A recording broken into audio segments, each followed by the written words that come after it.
నమస్తే, నేను Vamshi. Welcome to news chips. Israel Hamas మధ్య యుద్ధం ఎలా జరుగుతుందో మనం చూస్తున్నాం. ఒక టర్న్ తీసుకుంది. ఆ తర్వాత దాడులతో ఒక రకంగా చెప్పాలంటే మూడో ప్రపంచ యుద్ధానికి ఆజ్యం పోస్తుందా అన్నట్లు యుద్ధం జరుగుతుంది. ఈ నేపథ్యంలోనే ఒక కీలక ప్రకటన అయితే వెలువడింది. ఇజ్రాయెల్ హిజ్బుల్లా మధ్య కొనసాగుతున్న యుద్ధంలో కీలక పరిణామాలు చోటు చేసుకున్నాయని చెప్తున్నారు అంతర్జాతీయ విశ్లేషకులు. హెజ్బుల్లాతో కాల్పుల విరమణ ఒప్పందానికి ఇజ్రాయెల్ ప్రధాని బెంజమిన్ ఒప్పుకున్నట్లుగా తెలుస్తోంది. ఇది సూత్రప్రాయంగా ఆయనైతే ఆమోదం తెలిపారు.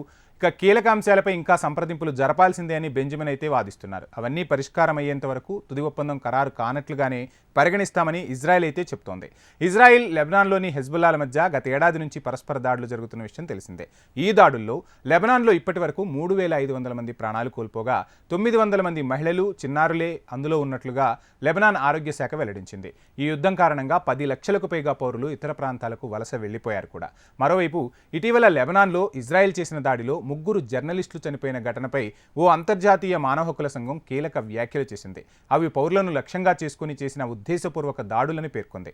అది యుద్ధ నేరమని కూడా స్పష్టం చేసింది. ఇలా పౌరులపై పదే పదే దాడులకు పాల్పడుతున్న నేపథ్యాన్ని చూస్తుంది. ఇజ్రాయెల్కు ఆయుధ సరఫరాను చాలా దేశాలు నిలిపివేయాలని అమెరికాకు కూడా సూచించిన పరిస్థితులు అయితే కనిపిస్తున్నాయి. ఈ నేపథ్యంలోనే బెంజమిన్ నెతన్యాహుపై స్వదేశంలో కూడా ఒత్తిడైతే పెరుగుతుంది. యుద్ధం ఎక్కడి వరకు, ఎన్ని రోజులు యుద్ధంతో మనం పోరాడతాము, ఖచ్చితంగా యుద్ధానికి ఎక్కడో చోట ఫుల్ స్టాప్ పెట్టాలి అనే అంశం అక్కడ ఇజ్రాయెల్లోని ప్రతిపక్షాలు, అదేవిధంగా ప్రజల నుంచి కూడా వ్యతిరేకత వ్యక్తమవుతున్న నేపథ్యంలో కొంత బెంజమిన్ నెతన్యాహు కూడా వెనక్కు తగ్గినట్టు తెలుస్తుంది. సో ఏది ఏమైనా చర్చల ద్వారానే సమస్యలు ఎప్పటికైనా పరిష్కారం అవుతాయి.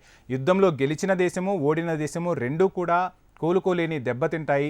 దశాబ్దాల తరబడి ఆ దేశ ఆర్థిక వ్యవస్థలపై ఆ యుద్ధ ప్రభావం అనేది కనపడుతోంది.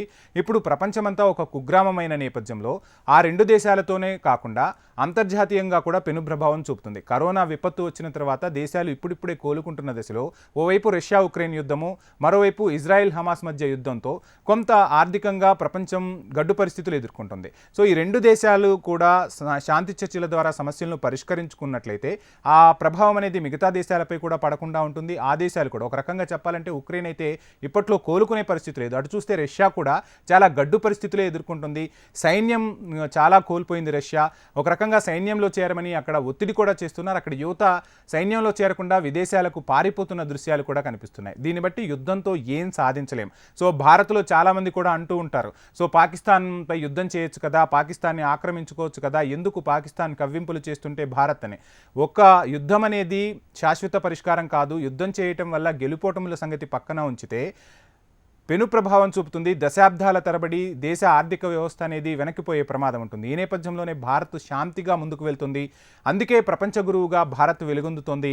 ప్రపంచ దేశాలన్నీ కూడా ఇప్పుడు భారత్ను ఆదర్శంగా తీసుకుంటున్నాయి. సో ఏది ఏమైనా ఈ రెండు దేశాల మధ్య యుద్ధం తొందరగా అంతరించాలని మనము కోరుకుందాం. ఇది ఇవాల్టి news chips. Please subscribe HM TV.